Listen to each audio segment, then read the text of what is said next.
الحمد لله نحمده ونستعينه ونستغفره ونؤمن به ونشكره ولا نكفره ونشهد أن لا إله إلا الله ونشهد أن سيدنا مولانا محمدا عبده ورسوله الذي أرسله بالهدى ودين الحق ليظهره على الدين كله ولو كره الكافرون ونشهد أن سيدنا مولانا محمدا عبده ورسوله صلى الله عليه وسلم أما بعد فإن خير الحديث كتاب الله وخير الهدي هدي محمد صلى الله عليه وسلم وشر الأمور محدثاتها وكل بدعة ضلالة وكل ضلالة في النار. أيها الحاضرون المستمعون الكرام، هذا يوم الجمعة سيد الأيام في الأسبوع. قال الله تعالى في القرآن المجيد: يا أيها الذين آمنوا إذا نودي للصلاة من يوم الجمعة فاسعوا إلى ذكر الله وذروا البيع ذلكم خير لكم إن كنتم تعلمون. وقال رسول الله صلى الله عليه وسلم: الصلوات الخمس والجمعة إلى الجمعة ورمضان إلى رمضان مكفرات لما بينهن إذا اجتنبت الكبائر. أيها الإخوان، خطبتي في هذه الجمعة تفسير الآيات في القرآن الكريم: وما خلقت الجن والإنس إلا ليعبدون. وقال الله عز وجل في سورة البقرة: يا أيها الناس اعبدوا ربكم الذي خلقكم والذين من قبلكم لعلكم تتقون.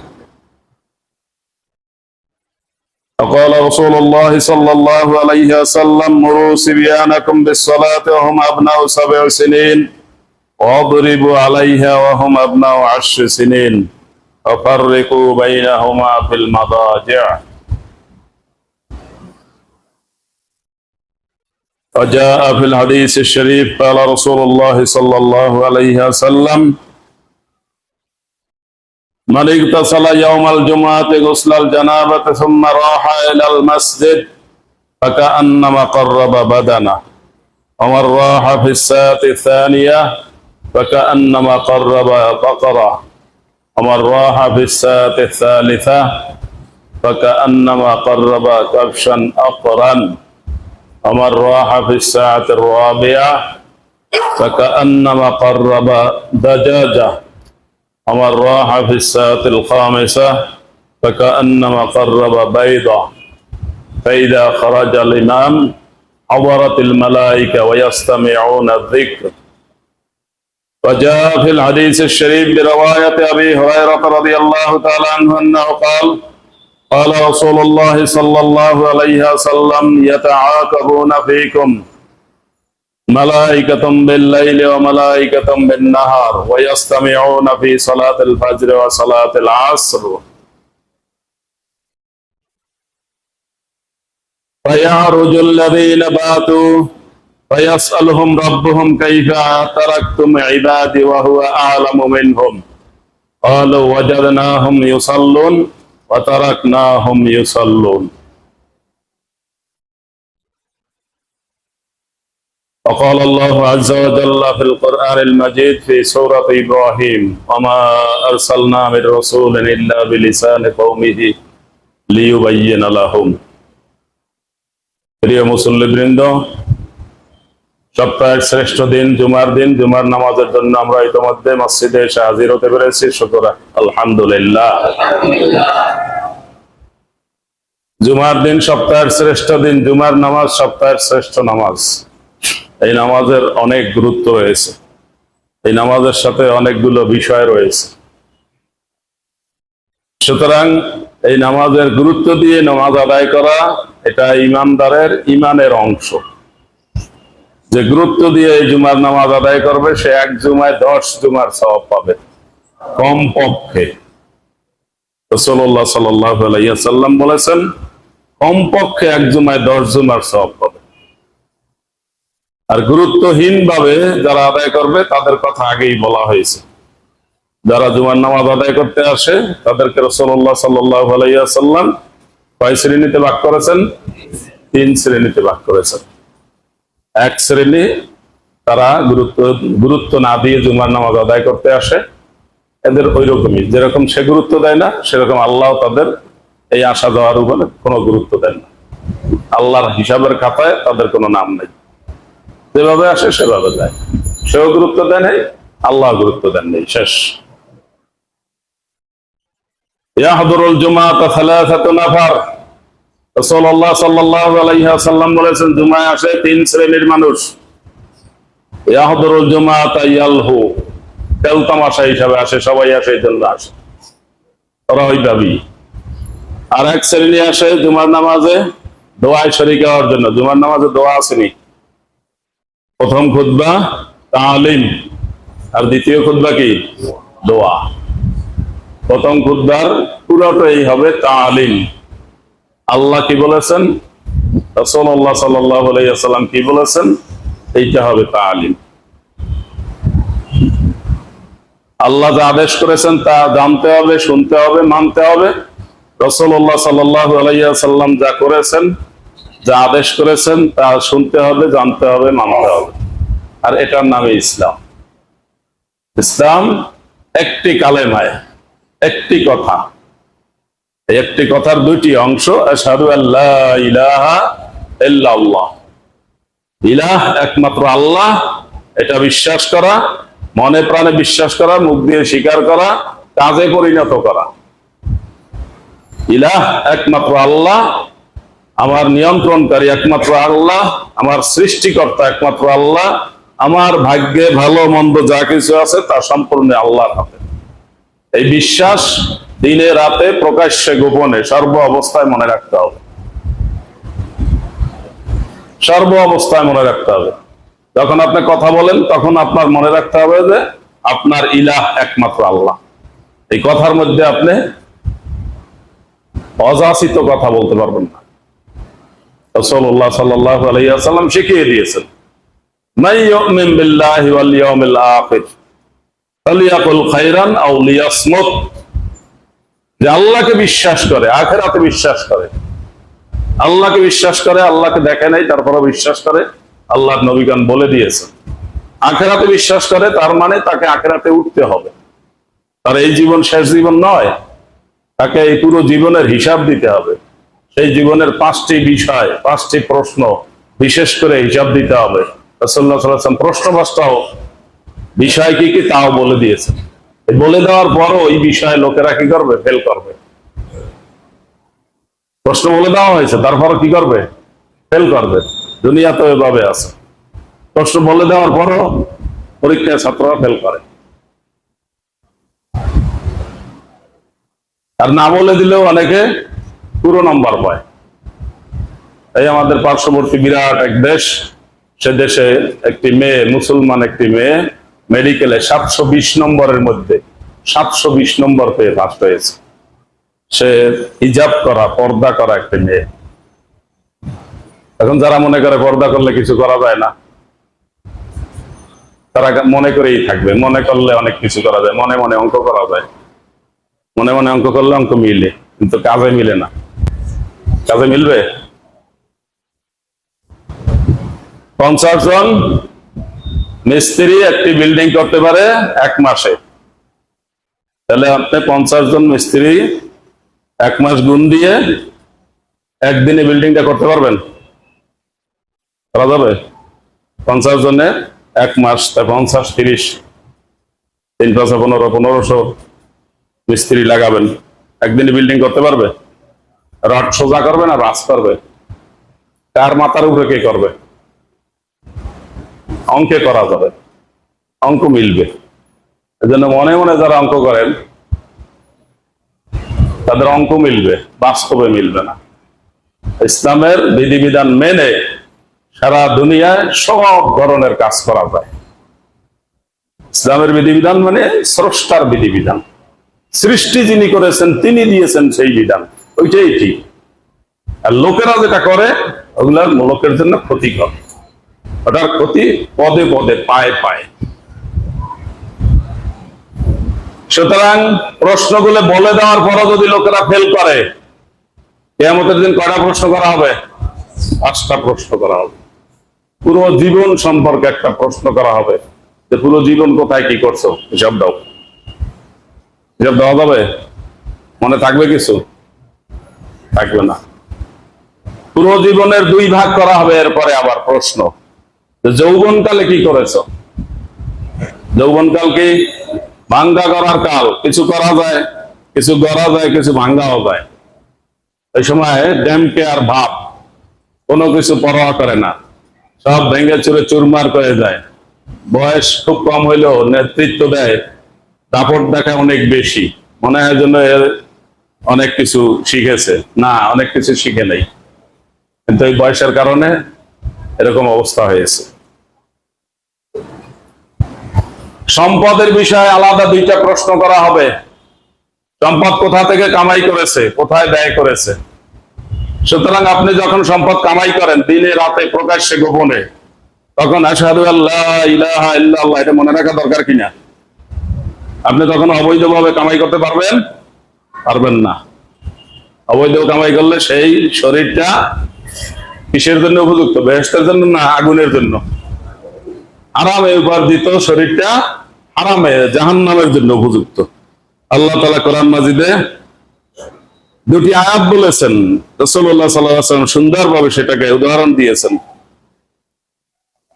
আল্লাহ নবীদেরকেও যে কথা বলেছেন, সাধারণ মানুষকেও সেই একই কথা বলেছেন। নবীদেরকেও বলেছেন হালাল খাও, আল্লাহর ইবাদত করো। সাধারণ মানুষকেও বলেছেন হালাল খাও, আল্লাহর ইবাদত করো। হালাল খেয়ে ইবাদত করতে হবে, এই ব্যাপারে কোনো ছাড় নাই। নবী হইলে পাশ নাই। সাধারণ মানুষ হইলে, যে আমরা অশিক্ষিত মানুষ, আমরা বুঝি না, আমাদেরকে মাফ করে দেন, না তাইলে 2টা অপরাধ। আপনি জানেন নাই কেন? জানা, বুঝা, শিক্ষা করা কি, এটা কিন্তু সবাই জানে। আবার ওইখানে গিয়ে কথাটা ঘুরে দেয় যে আমরা তো জানি না, আমাদের পাপ কম হবে। আপনি জানেন নাই, এটা একটা অপরাধ। আপনার যেটা জানা দরকার, যেটার সম্মুখীন আপনি হবেন, আপনাকে সেটা জানতে হবে। আপনি উজু করবেন, আগে উজু জানবেন, উজু কাকে বলে, কিভাবে উজু করে। আপনি জানবেন না, আরেকজনের দেখা দেখি করবেন, এতে কি উজু হবে?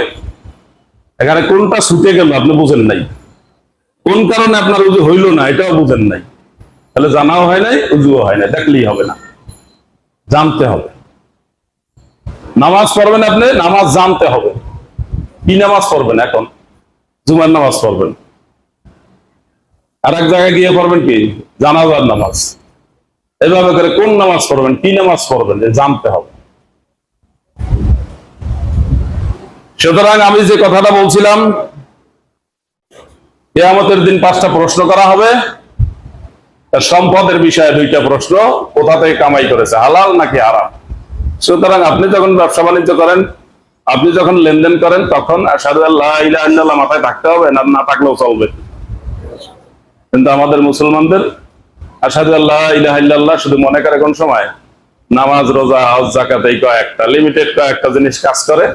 এই কয়েকটা কাজ করেই সে মনে করে আমি ইসলামের সবকিছু করে ফেলেছি, অতএব আমি এখন জান্নাতে যাওয়ার অধিকার রাখি। এবার আশপাশ থেকে লোকেরা বলবে, হ্যাঁ উনি জান্নাতে যাওয়ার অধিকার রাখে। জান্নাতে যাওয়ার অধিকার আপনি মোটেও রাখেন না। শিখবেন কার কাছ থেকে? আল্লাহর কাছ থেকে এবং রাসূলুল্লাহ সাল্লাল্লাহু আলাইহি ওয়াসাল্লাম। রাসূলুল্লাহ সাল্লাল্লাহু আলাইহি ওয়াসাল্লাম বলে দিয়েছেন, ইন্নাকুম লা তাদখুলুনাল জান্নাতা বিআমালিকুম, তুমি তোমার আমল দিয়ে জান্নাতে যাবে না। ওয়ালাকিন তাদখুলুনাল জান্নাতা বিফাদলিল্লাহ, বরং জান্নাতে যাবে আল্লাহর অনুগ্রহে। সুতরাং আল্লাহর অনুগ্রহ পাওয়ার জন্য আমল করতে হবে। সেই আমলটা কি? ভেজালে ভর্তি, ধোঁকা, মিথ্যা, মানুষকে ঠকানো, জুলুম করা, প্রকাশ্যে ভালো, গোপনে পাপের কাজ, সেই আমল দ্বারা আল্লাহর অনুগ্রহ পাওয়া যাবে। সুতরাং কিছু আমল করে এই দাবি করবেন আমি জান্নাতে যাওয়ার অধিকার রাখি, কথাবার্তাও শিখে নাই, এমন আহাম্মক কথাবার্তাও শিখে নাই, জান্নাতে যাওয়ার অধিকার রাখি। এটা কি অধিকারের বিষয়? চাকরি যারা করেন, সরকারি বেসরকারি, দরকারি বেদরকারি, যারা চাকরি করেন তাদের ছুটি বিধিতে লেখা আছে ছুটি অধিকার নয়। ছুটি অধিকার না, আপনি চাইলেই পাইতে হবে, দিতে হবে, এরকম না। ছুটি একটা বিবেচনার বিষয়। মানুষের ব্যক্তিগত সুবিধা থাকে, প্রতিষ্ঠানের স্বার্থ থাকে, একসাথে 5 জনের ছুটি 7 দেওয়া যাবে না। তখন দেখতে হবে বেশি ইমার্জেন্সি কার, তাকে দেওয়া যেতে পারে। জন্য ছুটি দেওয়া আছে, বছরে আপনি 20 দিন ছুটি পাবেন সাধারণভাবে, কিন্তু এই ছুটির আগে কি লেখা আছে? ছুটি অধিকার নাই। জান্নাতে যাওয়া আপনার অধিকার না। আপনি আমল করছেন, এখন চাইবেন আর পেয়ে যাবেন না। সম্মানিত মুসল্লিয়ানে কেরাম, আমি খুতবার শুরুতে বলছিলাম সূরা যারিয়াতের একটি আয়াতের অংশ, সেটা হলো আমার মূল বিষয় আজকে। আল্লাহ বলেছেন, আমা খালাকতুল জিন্না ওয়াল ইনসা ইল্লা লিয়াবুদুন, আমি মানুষকে শুধুমাত্র আমার ইবাদতের জন্য সৃষ্টি করেছি। মানুষ ইবাদত কখন করবে? যখন আযান দিয়েছে তখন নামাজে আসবে, এটাই ইবাদত। যখন হজের সময় আসছে, হজ করতে যাবে, এটাই ইবাদত। বছর ঘুরে আসছে, যাকাতের সময় এসে যাকাত দিবে, এটাই ইবাদত না। ঈমানদার লোকের সব কাজ ইবাদত। যখন সে আল্লাহর কথা মোতাবেক, রাসূলুল্লাহ সাল্লাল্লাহু আলাইহি ওয়াসাল্লামের আদর্শ মোতাবেক সেই কাজটা করবে, তার সব কাজ ইবাদত। আপনি আপনার আত্মীয়ের বাড়িতে যাচ্ছেন, তার খোঁজ খবর নিতে যাচ্ছেন, এটা ইবাদত। কারণ আত্মীয় স্বজন যদি আপনি খোঁজ না রাখেন, তাহলে রাসূলুল্লাহ সাল্লাল্লাহু আলাইহি ওয়াসাল্লাম ছোট একটা কথা দিয়ে ফয়সালা দিয়ে দিয়েছে, লা ইয়াদখুলুল জান্নাতা কাতিউন। ছোট্ট একটি কথা, আত্মীয়তার সম্পর্ক ছিন্নকারী জান্নাতে ঢুকবে না। সে নামাজ কত পড়েছে এটা জিজ্ঞাসা করে নেই, সে রোজা কত বছর রাখছে এটা জিজ্ঞাসা করা হয়নি, সে হজ কয়বার করছে এটা জিজ্ঞাসা করা হয় নাই, ওমরা কয়বার করছে তা জিজ্ঞাসা করা হয় নাই, দান সদকা কত করছে এটাও জিজ্ঞাসা করা হয় নাই। একটা কথা, আত্মীয়তার সম্পর্ক ছিন্নকারী। কিভাবে ছিন্ন? যে কোনো ভাবে ছিন্ন হইতে পারে। চাচা ভাতিজা সম্পর্ক পাশাপাশি থাকে, এক বাড়িতে থাকে, বাবা মারা যাওয়ার পর ভাগ হয়েছে, এখন ভাগে ভাগে যার যার অবস্থান এসে গেছে, সেই ভাগ নিয়ে 1 ইঞ্চি, আধা ইঞ্চি, 1 বিঘা, 1 হাত জায়গা নিয়ে সমস্যা হয়ে গেছে, দ্বন্দ্ব হয়ে গেছে, মারামারি হয়ে গেছে, মামলা হয়ে গেছে। এরপর একজন আরেকজনের ঘোষণা দিয়েছে। কি ঘোষণা দিছে? তুমি আমার কোনো পরিচয় দিবা না, আমি তোমার কেউ না। কিন্তু তারা কি চাচা ভাতিজা কিনা, ভাই ভাই কিনা, সম্পর্ক ছিন্ন হইল কিনা? মামা ভাগনাকে ভাগিনাকে পরিচয় দিবে না, বলে দিয়েছে যাও আমাদের বাড়িতে আর আসবা না, তোমার মা যা পাইতো তা নিয়ে গেছে, তোমাদের সাথে সম্পর্ক এই পর্যন্ত শেষ। সম্পর্কটা কিসের? সম্পদের। সম্পর্কটা কিসের? সম্পদের। সম্পর্ক কি সম্পদের না রক্তের? তার মা আর তার মায়ের ভাই একই মায়ের গর্ভে ছিল, একই বাবার সন্তান, সম্পর্ক হলো এইটা। কিন্তু আমাদের এখন সম্পর্ক কোনটা? সম্পদ। ছিন্ন করলো কে? বেশিরভাগই মামা। পরিচয় দিবে না, বলছে এদিকে আর আসবা না, তোমার মা যা পাইতো তা নিয়ে গেছে। সম্পর্ক ছিন্ন হইলো কিনা? এভাবে করে বিভিন্ন ধরনের সম্পর্ক ছিন্ন করা আছে কিনা? স্ত্রীকে বলে দেওয়া হয় ওই বাপের বাড়িতে পাড়া দিতে পারবে না, আমার ঘরে যদি থাকো থাকবা, বাপের বাড়ির নামও লইতে পারবে না। এটা কি ঠিক আছে? কিন্তু এই ঘোষণা লোকেরা দেয় কিনা? দেয়। তো কি মানুষের মধ্যে পড়ে? ওই মহিলাকে বিবাহ করার সাথে সাথে ওই মহিলার মা, তার খালা, তার ফুফু, তার দাদি, নানি আপনার জন্য চিরতরে বিবাহ করা কি হয়ে গেছে? হারাম হয়ে গেছে। কয়দিনের সম্পর্ক হইল?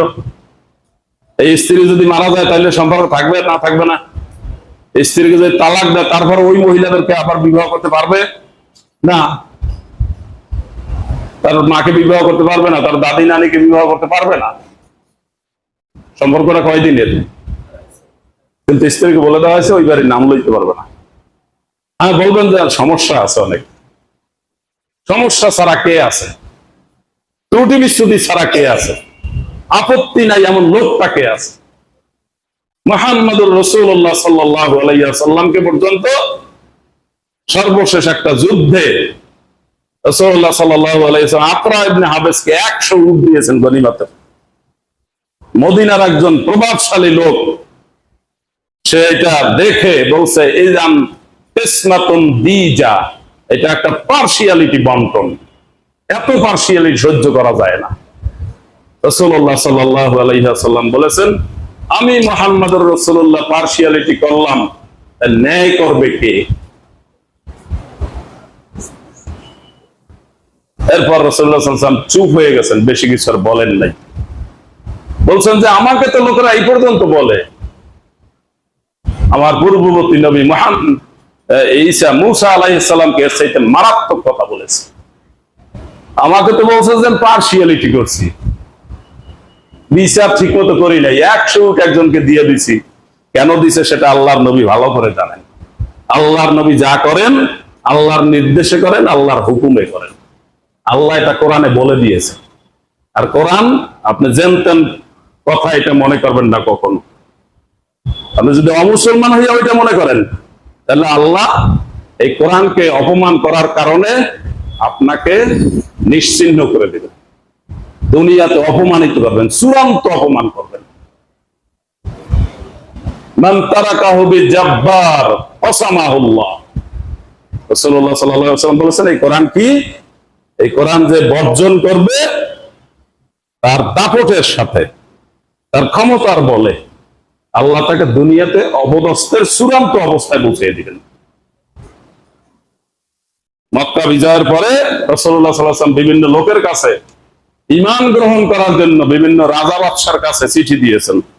একদল সেটা গ্রহণ করেছে, আলহামদুলিল্লাহ, আর একদল গ্রহণ করে নাই, কিছু বলেও নাই, যা আছে তাই। আর কিছু লোকেরা রাসূলুল্লাহ সাল্লাল্লাহু আলাইহি ওয়াসাল্লামের চিঠি ছিঁড়ে ফেলেছে, টুকরা টুকরা করে ফেলেছে। আর কেউ কেউ এই চিঠি যে নিয়ে গেছে দূত, তাকে হত্যা করেছে।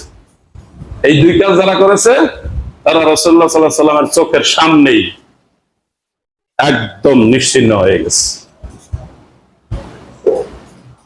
সুতরাং কোরআনের কথাটাকে আপনি মনে করবেন না যে এটা সাধারণ একটা কথা, শুনলে শুনলাম, না শুনলে না শুনলাম। আপনি প্রথমেই বলেছেন আশহাদু আল্লা ইলাহা ইল্লাল্লাহ, আপনার পুরো জীবনটা ইবাদত। সেই ইবাদতের ক্ষেত্রে দিনে রাতে প্রকাশ্যে গোপনে কোন অবস্থায় এটাকে হেলাফেলা করা যাবে না। সুতরাং এই কোরআনের যে শিক্ষা, সে শিক্ষা ভালো করে বুঝে শুনে আমল করতে হবে। কিয়ামতে যে শেষ প্রশ্নটা হবে, সেই প্রশ্নটা হলো আপনি যতটুকু শিখেছেন তার কতটুকু আমল করেছেন, যতটুকু জেনেছেন কতটুকু আমল করেছেন, এই প্রশ্নগুলো করা হবে। একজন ইমানদার লোকের আল্লাহ বলেছেন ওয়া খালাকতুল জিন্না ওয়াল ইনসা ইল্লা লিয়াবুদুন, সূরা জারিয়াতের 56 নম্বর সূরার 51 নম্বর আয়াত, সূরা জারিয়াতের 51 নম্বর আয়াত। আমি মানুষকে সৃষ্টি করেছি আমার ইবাদতের জন্য। সুতরাং আপনি যে আত্মীয়র বাড়িতে যাচ্ছেন, আত্মীয়তার খোঁজ খবর রাখছেন, এটা কি? এটা একটা ফরজ কাজ। আত্মীয়তার সম্পর্ক ছিন্ন করা কি? হারাম কবিরা গুনাহ। ছিন্নকারীর ঠিকানা কি? জাহান্নাম। নামাজ পড়ছে কিনা? অনেক পড়ছে। রোজা রাখছে কিনা? অনেক রাখছে। যাকাত দিয়েছে কিনা? অনেক দিয়েছে। হজ করেছে? করেছে। কিন্তু একটা কাজ করেছে। কি কাজ করেছে? আত্মীয়তার সম্পর্ক ছিন্ন করেছে।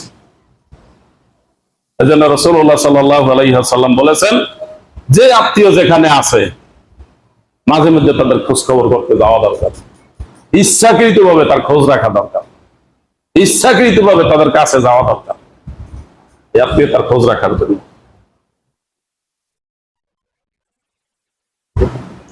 সুতরাং একজন মানুষের আত্মীয়তার সম্পর্ক রাখা এটা একটা ইবাদত।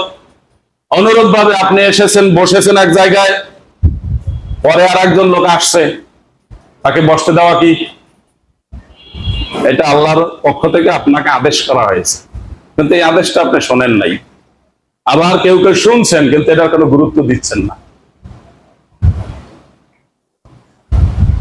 কোরআন মাজিদে আল্লাহ বলেছেন সূরা হুজুরাত,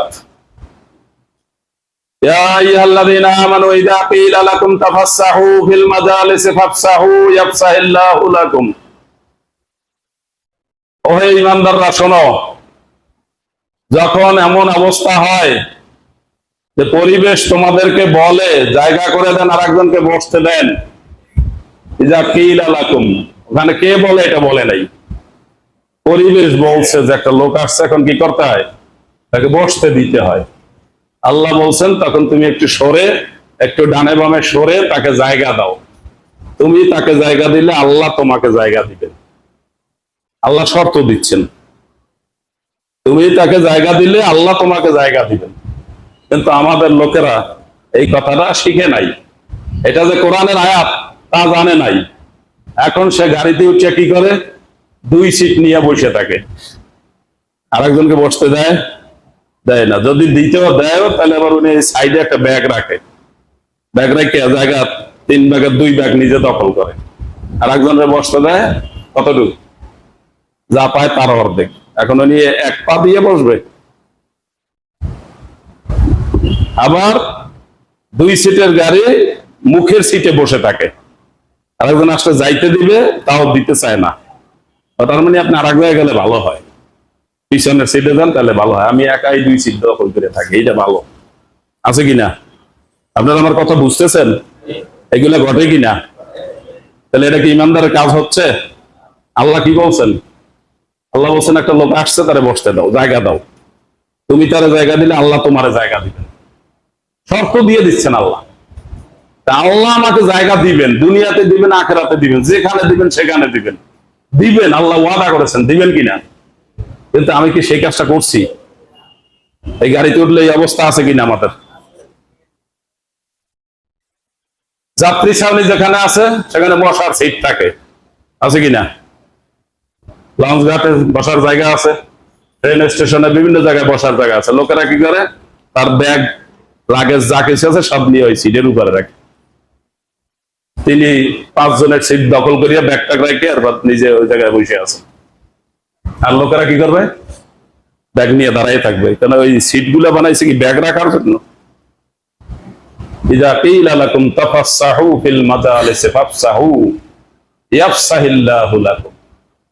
যখন তোমাকে বলা হয়, কে বলবে? কেউ বলবে না, পরিবেশ বলবে। লোকটা আসছে, তুমি দেখতেছো, তখন তুমি তাকে জায়গা করে দাও, কিন্তু সে জায়গা করে দিচ্ছে না। তাহলে সে কি আল্লাহর কথা শুনলো? আল্লাহর কথা মানলো? আল্লাহর কথা জানলো? সে আসছে কি জন্য দুনিয়াতে? শুধু আসছে পায়খানা করবে আর খাইবে, পায়খানা করবে আর খাইবে। দুনিয়াতে আসার পর প্রথমে খায় না, প্রথমে পায়খানা করে? তাও কইতে পারেন না। প্রথমে পায়খানা করে, পায়খানা করলে তারপর তার ক্ষুধা লাগে, তারপর মুখ লাড়া শুরু করে, এরপর মায়েরা তার দুধ খাওয়ানোর চেষ্টা করে। প্রথমে কি করে? পায়খানা করে আর প্রস্রাব করে। এই কিছু পায়খানা প্রস্রাব করলে এরপর এই মোটামুটি খালি হয়, এরপর সে মুখ লাড়া শুরু করে, জিভ লাড়া শুরু করে। এগুলো সব আল্লাহ শিখে দেয়। জিভ লাগবে, লাড়বে, মুখ নাড়বে, এরপর মায়ের দুধ মুখে দিলে সে চুষবে। শিখেছে কে? আল্লাহ শিখিয়েছে। সুতরাং যারাই শুধু পায়খানা করার খাওয়ার জন্য দুনিয়াতে আসে, তারা আল্লাহর কথা শুনবে না, আল্লাহর কথা শিখবে না, আল্লাহর কথা মানবে না। আর যদি মুসলমান হয়, মানুষ হয়, তাহলে সে আল্লাহকে চিনবে, আল্লাহর কথা শুনবে, আল্লাহর কথা মানবে। সূরা নিসার 36 নম্বর আয়াত আল্লাহ বলেছেন, তুমি তোমার প্রতিবেশীর অধিকার আদায় করো, তোমার আত্মীয়র হক আদায় করো, আল্লাহর হক আদায় করো, আত্মীয়ের হক আদায় করো, কাছের আত্মীয়ের হক আদায় করো, দূরের আত্মীয়ের হক আদায় করো, নিকট প্রতিবেশীর হক আদায় করো, দূর প্রতিবেশীর হক আদায় করো। আপনি এখন মসজিদে বসছেন, আপনার পাশে যে সে আপনার প্রতিবেশী, এই নামাজের কাতারে সে নামাজের প্রতিবেশী। আপনি নামাজে সেজদায় গিয়া 2 কেনো দিয়া তারে গুতাইবেন না। এই গুতানোর লোক আসেনি? আছে? নামাজের মধ্যেও ছাড়ে না। হ্যাঁ, নামাজের মধ্যেও ছাড়ে না।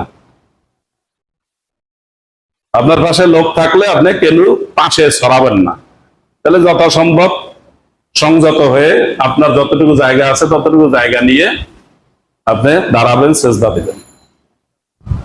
অনুরূপ ভাবে আপনি দোকানে দাঁড়িয়ে সওদা কিনতেছেন, যিনি আপনার পাশে আছেন তিনি আপনার কি ওই মুহূর্তে প্রতিবেশী। গাড়িতে যাচ্ছেন 2 সিটে পাশাপাশি, সে তার প্রতিবেশী। এই প্রতিবেশীর হক আদায় করতে বলা হয়েছে। রাসূলুল্লাহ সাল্লাল্লাহু আলাইহি ওয়াসাল্লাম বলেছেন, আউসানি জিবরিল, জিবরিল আমাকে ওসিয়ত করতেছেন, আদেশ করতেছেন, উপদেশ দিতেছেন আল্লাহর পক্ষ থেকে প্রতিবেশী সম্পর্কে। এত বেশি বলতেছেন, আমার মনে হচ্ছে যে প্রতিবেশীকে আমার ওয়ারিশ করে দেওয়া হবে। একজন লোক মারা গেলে তার নির্দিষ্ট কিছু ওয়ারিশ আছে, তার স্ত্রী আছে, তার ছেলে আছে, মেয়ে আছে, বাবা মা থাকলে তারা আছে, অনুরূপ ভাবে ভাই থাকলে তারা আছে। এভাবে করে কিছু আত্মীয় স্বজনের নাম সূরা নিসার 11 এবং 12 নম্বর আয়াতে নির্দিষ্ট করে দেওয়া হয়েছে। এ সমস্ত লোকেরা আপনার সম্পত্তির ভাগ পাবে। তাদেরকে কি বলা হয়? ওয়ারিশ।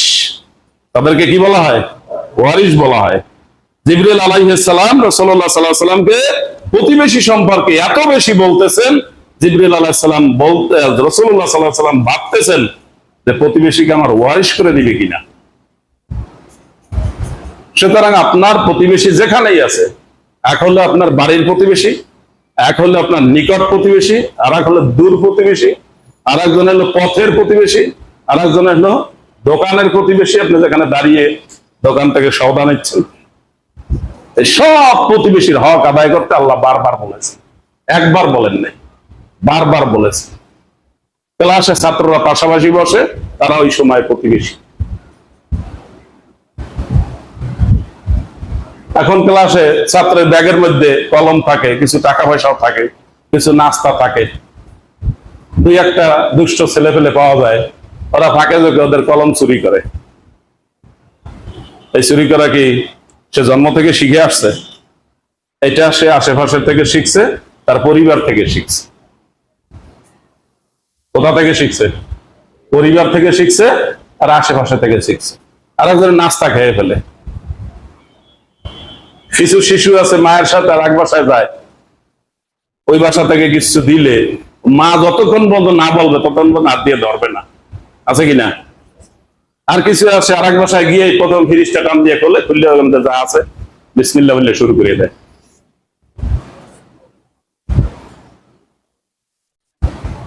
আছে কিনা? শিখছে কোথায়? জন্ম হয়ে এগুলো শিখে আসছে? নেই, তার আশেপাশে যারা আছে তাদের কাছ থেকে শিখছে। তাহলে মায়েদের দায়িত্ব আছে কিনা?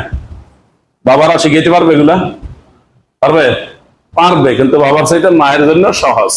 মায়ের কোল সন্তানের জন্য প্রথম বিদ্যালয়, প্রথম স্কুল, প্রথম মাদ্রাসা কি?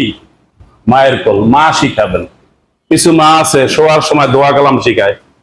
এইভাবে শিখাইতে শিখাতে সে অনেক দোয়া মুখস্থ করে ফেলে। আর এখন তো কিছু মা তৈরি হয়েছে, ও নিজেই জানে না কিছু, আর সন্তানদের শিখাবে কি? ও নিজে জানে নখ রাখবে বড় বড়, এদের বাড়িতে খন্তা কোদাল কিছু নাই, নখ কাটার সুযোগ ব্যবস্থা নাই, আর সারাদিন খেলে এগুলার ঘষবে। বড় বড় নখ রাখা শিখছে। জঙ্গলি জানোয়ারের মতো থাকলে কেমন দেখা যায় এটা শিখছে। মা সুন্দর করিয়া বোরকা পরিয়া, পর্দা করিয়া, হিজাব করিয়া রাস্তা নামে, আর তার সাথে তারই নিজেরই সন্তান, এটা মানে জঙ্গল থেকে আসছে, এরকম চুলগুলারে কলা দিয়া, পোশাক আশাক ফিটফাট করিয়া তারপর বের হয়। আছে কিনা? ইসলাম কি ওখানে 2 ধরনের আসছে নাকি? মায়ের জন্য এক ইসলাম আর মেয়ের জন্য আর এক ইসলাম আসছে? এই মা মারা গেলে আমরা দোয়া করবো আল্লাহ তাকে জান্নাতবাসী করুন। আর ওই সন্তান মারা গেল, মা, সন্তান, আরো যারা আত্মীয় স্বজন আছে সবাই বলে আল্লাহ আরে জান্নাতবাসী কেন? তো জান্নাত দিবি 1 নম্বরে, তার এই দোয়া করলে লাভটা কি? এই দোয়া করলে কোনো লাভ হবে না। আমলটা কার? আমলটা নিজের। করাবে কে? তার অভিভাবক। দুনিয়ার মধ্যে সবচেয়ে বড় আল্লাহওয়ালা যিনি, হারাম শরীফের যে ইমাম, ওই ইমাম সাহেব আপনার জানাজা বললে আপনার কোনো লাভ নেই। আর যদি এমন অবস্থা হয় যে আপনার জানাজা পড়ার কোনো লোকই পাওয়া যায় নাই, এমন জায়গায় আপনি মারা গেছেন, জানাজা পড়ারও কোনো লোক পাওয়া যায় নাই, বরং লাশটা পানিতে সাগরে ভেসে গেছে, মাছে খেয়ে ফেলছে, কিন্তু আপনাকে আল্লাহ কবুল করেছেন, জানাজা না পড়লেও সমস্যা আছে? সুতরাং জানাজার লোক কত হয়েছে, কয়জন হয়েছে, জানাজার ইমামতি কে করছে, এইটা নিয়ে টেনশন করার কোনো কারণ নেই। রাসূলুল্লাহ সাল্লাল্লাহু আলাইহি ওয়াসাল্লাম জানাজার ইমামতি করেছেন, নিজের জামা দিয়ে কাফন করেছেন, নিজের মুখের লালা মুখে দিয়ে মুখটা আটকে দিয়েছেন। এরপর আল্লাহ ঘোষণা করছেন কোনো কিছুতেই কাজ হয় নাই, ওর ঠিকানা জাহান্নাম। আল্লাহর নবীর জীবদ্দশায় আল্লাহ ঘোষণা দিয়েছেন। সূরা তাওবা ৮০ এবং ৮৪ নম্বর আয়াত পড়ে দেখবেন। সব আমাদের দায়িত্বে ছেড়ে দিবেন না, বুঝতে পারছেন? নামাজে দাঁড়াবেন মনোযোগের সাথে, নামাজের জায়গার দিকে তাকিয়ে নামাজ পড়বেন। ডানে বামে সামনে পিছনে তাকাবেন না, উপরে তাকাবেন না। সেজদার সময় কপাল নাক মাটিতে থাকবে, পা উঠবে না। নামাজের কোনো অংশে ইমামের আগে কোনো কিছু করা যাবে না। ইমাম সাহেব যখন বলবেন আল্লাহু আকবার, তার বলা শেষ হইলে আপনি শুরু করবেন আল্লাহু আকবার। ইমাম সাহেবের দুই দিকে সালাম ফেরানো হলে তখন আপনি শুরু করবেন আসসালামু আলাইকুম ওয়া রাহমাতুল্লাহ। ইমাম সাহেবের দুই দিকে সালাম ফেরানোর পরে যারা 1 রাকাত 2 রাকাত পান নাই তারা পরে দাঁড়াবেন। একদিকে সালাম ফেরানোর পরে লোকেরা দাঁড়ায় কিনা, কি সবাই এরকম অভ্যাস করছেন না? ভালো করে খেয়াল করবেন।